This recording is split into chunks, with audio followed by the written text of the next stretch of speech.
Welcome to Miniature Painting. Today I'm going to unbox the new Terrain Crate Kickstarter from Mantic Games.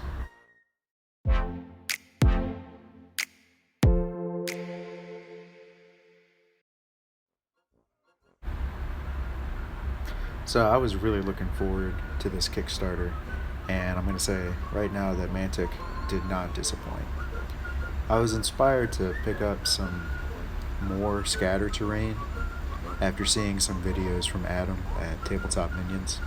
Uh, you know, he's a big fan of scatter terrain, and I wasn't really using a whole lot, and so I decided to make that a bigger part of just my tabletop, my painting, and all that kind of stuff. So I scoured a few websites, and I was thinking about just buying regular scatter terrain. And then when I was on Kickstarter, I found Mantic's Terrain Crate 2, Crate Expectations, which is a pretty badass name. It's a pretty funny name. And so I signed on to it. So, I have officially backed Mantic Games. They can thank me later.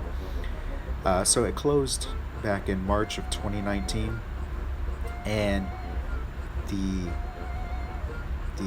actual final product was expected around the end of 2019.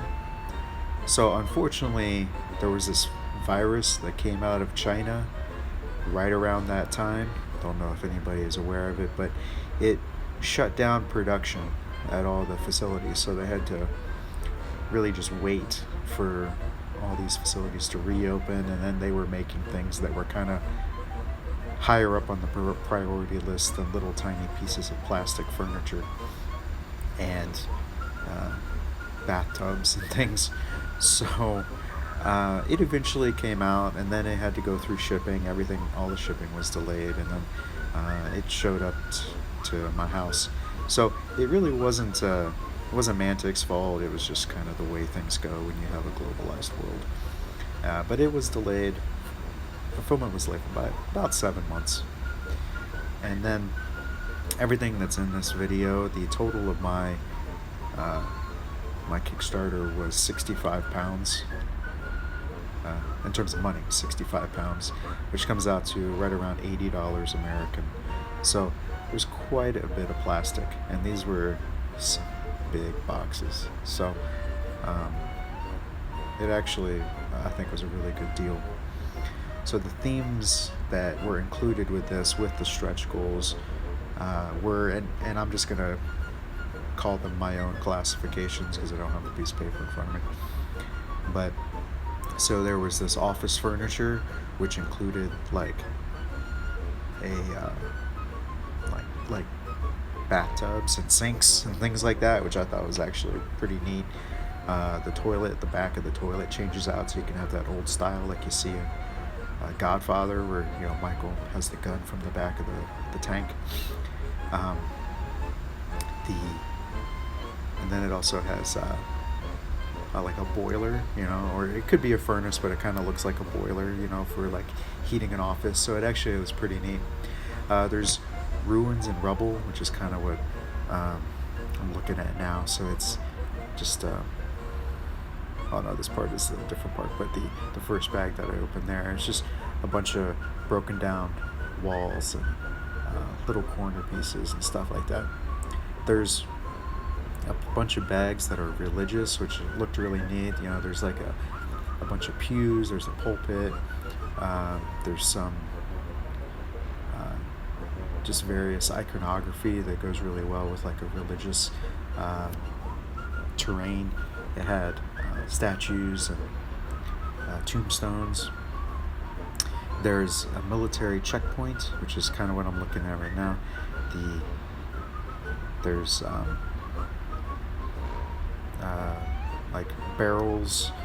There's actually even like a little dog in there, and then you can put some pieces together, and it makes it into like a barrier that somebody would like lift up one end to a barrier for cars. There's the loading dock, which was one of the first ones that I opened, that had like a forklift and some other things in it that was actually just solid. It was definitely really heavy, but it was looked just like a forklift. And then the one that I'm opening now is like wrecked houses. So it's like some couches, a china hutch, just tables, and they're all just kind of torn apart. There's even like a little like ripped up teddy bear. So they're definitely very thematic, and they go well together. They're very thoughtful, and the actual designers of the pieces, I think, did a great job. So these are, now you can see one part earlier I put up a Warhammer 40k model. It was a little on the larger side, but up against the barrier. So you can see that these are all roughly 28mm scale. So they'll work well with most common mini war games.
And ta-da! That's all of them.